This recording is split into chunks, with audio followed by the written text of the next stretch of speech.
thing had a stick shift on the floor. I had more fun. I'm driving that thing up this road, and I come around, and there's the biggest ape you've ever seen in your life in the middle of the road. And I went, holy cow. And he reached down, he had a rock. You'd take a watermelon, he had like a rock in his hand. And they would take these things and they did a thing, they rotated their arm. I don't know how fast that rock would go, but I got out of there, got the heck out of there. But then I realized why they called it Monkey Mountain. Yeah, we almost hit a tiger one night in the middle of the road. It was the same thing, yeah. We came flying around the corner, we were out on night patrol, and there's this tiger standing in the middle of the road. And it kind of looked at us, and we looked at it, and it kind of bounded off into the jungle, and we just kind of sat there and looked at each other like, what was that? Escape the zoo. Do you remember being over there, what one thing, if there was just one thing that you missed absolutely the most about being home? You mean while we were over there, While what we missed about home, while you were there? being there, I think, more than anything else. Yeah, I mean, it was a surreal experience, as John was saying. Yeah. I want to ask a question. In World War II and in Korea, when the guys came home, they had a decompression time. Because if they were coming from Europe, they took a boat over here and then train, it took a while. With you and the guys that are serving now, it's Monday, you're in Vietnam, and you get home and it's still Monday, but you're not in Vietnam. Yeah, it's hard to adjust. Yeah, what was it like? Well, I went to Virginia. I was stationed in Virginia. Did you ETS when you got Yeah, out? I came, yeah. Okay. Did you, John, you guys ETS when you got out, or did you stay in? Were you out? Did you get out when you came I back? processed out on Okay. the Army base. Well, I Yeah. got the early out because my wife was so scared that I was going to be killed, and so was I. So I came home early, and I got assigned to a small base in Virginia, right outside of Gainesville, Virginia. So I spent 3 months decompressing there in Virginia. So that's how it was my decompression. Well, I mentioned my unit, and we got our radio and TV out of Saigon, but we got a few local hours. At night, Armed Forces Radio in Vietnam, I guess he was there for a while. There was an Army guy. His name's going to escape me now. I get off track. My brain goes off the track. Anyway, hearing him every night, he did a thing called Go Phase 1 and Go Phase 2, and played, Marvin Gaye, Tammy Terrell. Man, he played the hottest stuff, and he was so good. Gary Gears, that's his name. Hello, thank you, Lord. Gary Gears. He did a lot of work in Chicago, and he did Sears. He did the Sears commercials for a long time. He died in '93. God rest his soul. He lived, I guess, a pretty wild life, married 2-3 times. But Gary Gears was on at night, and boy, looking forward to that show every night, filling sandbags and listening to him play the hits. God, there was nothing like it. And people today, they don't know what radio is. They can't. You give them a radio and say, find an FM on there. What's FM? They don't know what AM, FM. They don't know PM. They don't know what it is. Yeah, they have no idea what you're talking about. But radio in those days, and the music, and the voices, and the jingles, and the commercial. We got so much flack when they find out I was with Armed Forces Radio. They're not playing any commercials. They're always giving me crap. They wanted Ford and they wanted Coke. Coca-Cola did a whole series of jingles. It's the real thing in the back of your mind, what you're hoping to find. It's the real thing. And they had everybody do it. Petula Clark, everybody did. It's the real thing. And they gave me so much crap. You're not playing. And I said, we're Department of Defense. We can't play commercials. Can't sell time for the Department of Defense. So we would do, you do PSA announcements and try to make it sound like stateside radio, But boy, I tell you, radio in those days, man, it was alive. It was alive. Nothing like it. Dan, back behind you, I've got pictures that you provided us with as well. Tell us about that guy, where he's at, and what he's doing in those pictures. Let's see. Well, on the far side over here, I'm in the music library. I actually ended up on the air quite by mistake. I was the only person in my unit that had ever been in radio. And so they decided that the links that we got for network feeds were not very good. They sounded sort of like a telephone call. And sometimes they were intermittent in their delivery. So they said, since you've been on the radio somewhere, why don't you get some records there? And that's what I'm doing. I'm in the record library. And they had me set up to do a dedication and request show every evening from 8 till 10. And this was the only 50,000 watt clear channel radio station on 560 that I would ever have been on. And so I figured, I'll go for it. What can I do? What are they going to do? Send me home? My real reason for being there is the second picture you see, and that's a Continental 316C Doherty transmitter, of which I installed 2 of those in Vietnam. Yeah, and it was really a fine piece of equipment from Texas. All of the equipment for Armed Forces Network came from the Sacramento Army Depot. And this was the Disneyland of radio equipment. You went in there and there were acres of brand new broadcast equipment, everything that you can imagine. Wow. And then the next one, of course, I'm on the mic there because doing dedication and request. And this station covered all of Asia at night. It was incredible. It was a 2-tower directional. It was in Pleiku. And we had mail requests from all over Asia, from Thailand. We even got mail from Australia, New Zealand, the Philippines. The entire Asian theater of area was covered by, the skywave that came off of these stations throughout the country.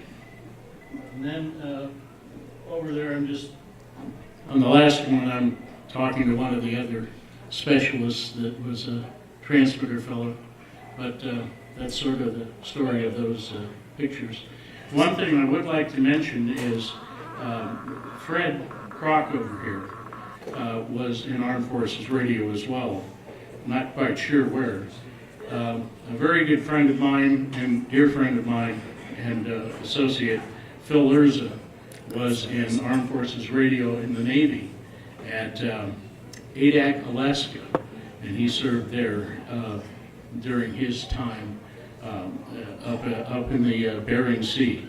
And also another person that probably all of us remember and still with us is Pat Sajak, and he was at the headquarters facility in Saigon and was on the air every day. I was listening one day, I had Armed Forces Radio on in Saigon in the middle of the day, and there was the most ungodly sound you've ever heard in your life. And they went off the air in Saigon, and it took time for the people in Da Nang to get everything up and get going. And they came on a little later. We have an important announcement to make. A satchel bomb was placed outside our studios on the streets of Saigon and blew a hole in our wall. We want you to know no one was injured in the bombing, and we now resume normal programming. But I tell you, I've never heard a sound before or after that sounded like that sound when it came on. God, it was unbelievable. John, you managed to work in television over there also, did you? Yeah, I did TV. I did sports at night. The Army-Navy game, 1968. We were Department of Defense, and we're all different branches. Anybody here at Armed Forces Radio knows. My unit commander was a Marine lieutenant, and I had a gunny sergeant that ran it, and we had everybody there, Coast Guard, we had every branch of the service, Air Force, everybody was represented, and I did sports at night, and I was on one night, and it was the Army-Navy game, and I said, you Swabbies will be happy to know, Navy beat Army today, 28-14 or whatever, and I finished my sportscast, and you know how you can sense that somebody is there? They haven't said anything or done anything yet, but somebody's there and something's going on. I was getting my paperwork together, and I looked up, and the lieutenant and this gunny sergeant are standing there, and they're both just shaking, trembling. And the lieutenant said, What did you say? What did you? And I said, huh? I didn't know what he was talking about. And I said, I don't know what you mean. And I went back to, what did I do? And I said, oh, the swabbies? Oh, you can't say swabbies on television. All the TVs in Vietnam were admirals, generals. All the brass had TVs. No grunts had TVs in I Corps. And oh man, he read me the riot act. You can't. But that, we were the Army were grunts, Navy were swabbies, Marines were jarheads, and Or expendable. yeah, and flyboys, Air Force guys were flyboys.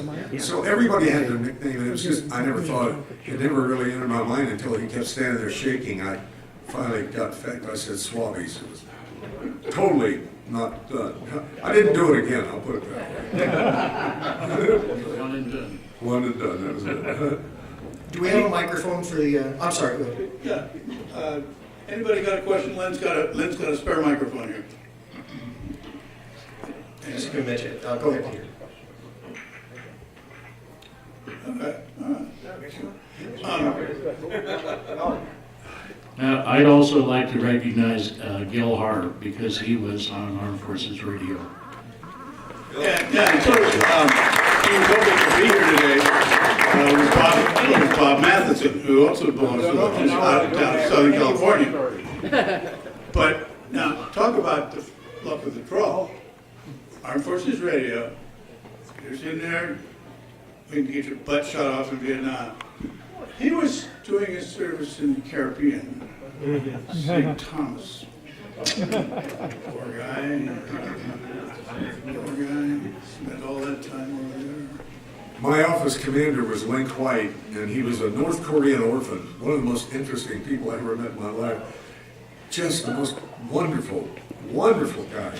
God, I called him my Tonto. He looked like Tonto. He had slanted eyes, very dark skin, black hair, very thin, very, very thin guy, Korean. And we hung out with the Koreans a lot in Da Nang. There were a lot of Koreans in Da Nang. And Link was, he ran south during the Korean War, and he was taken in by these Air Force guys, and he became a beach boy. He made their beds, shined their boots, and brought them their cold beer. And one of them adopted him, brought him back to the States, and he graduated from the University of Pennsylvania. He was the first lieutenant when I met him. And really an amazing guy. And this guy said to me, I saw him, he came to San Francisco probably 10 or 12 years ago. I saw him, we got together again. And we're out, and he's just like, you just make normal conversation. He said, John, I don't have a birth certificate. And I said, good for you, Link. Because he was born during the Korean War and went through all that. I said, good for you. You can be any age you want to be. You can go get a birth certificate and make it out for any year you want. You're the luckiest guy I know. But he was just an incredible guy, really a guy to serve with. God, he was the best. He really was. Do we have a question? It's actually a comment, or I want to share. My husband and I went to Vietnam 2 years ago. I was a teenager during the war period. But first, I just want to say thank you for sharing all of this. I think this is a first, and it's beautiful, and glad you're all here and healthy and well.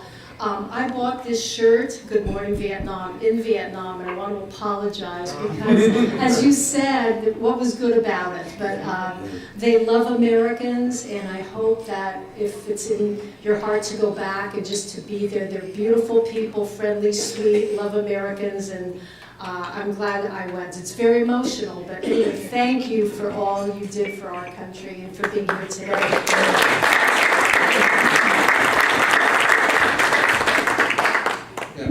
Dave Belici, and I also worked at AFRTS, but in Japan. Perhaps a lot of you remember Far East Network, stationed in Tokyo. They had several stations located throughout Japan. I was down at Inozuki Air Base, which is on Kyushu, and actually it was a part-time job. My regular job in the Navy was in communication security, but I loved radio, and I was able to do a side job when I was off duty for my regular job, to work at FEN. And I got a quick question. I know, looking at some of the, a list of some of the record, well, obviously all of the top 40 recordings that were played on Armed Forces Radio overseas were not the original vinyl. They were, I guess they were all screened through AFRTS headquarters in Los Angeles. They were put on LP records. And I remember seeing a list of recordings that were made back in, you know, there were top 40 hits that were banned from Armed Forces Radio. And one of them was Kenny Rogers in the first edition, Ruby Don't Take Your Love to Town. Do you know of any other records that were banned on Armed Forces Radio during the Vietnam era while you were over there? No, I can't think of any right offhand because we heard them. Well, we didn't really listen to radio all that much. It was funny when I was talking to Bob, I was telling him he wanted to know the one song. And I said, well, it was Incense and Peppermint by the Strawberry Alarm Clock. And the reason why is the kid that had the bunk across from me, you could go down to the USO in town and get a reel of a local or of an American disc jockey. And this kid got Cousin Brucey. And he played that tape until the oxide was gone. And the first song on it was Incense and Peppermint. And so I was like, oh my God, if I hear this song one more time. But that and White Rabbit, we had the vinyl record of Surreal.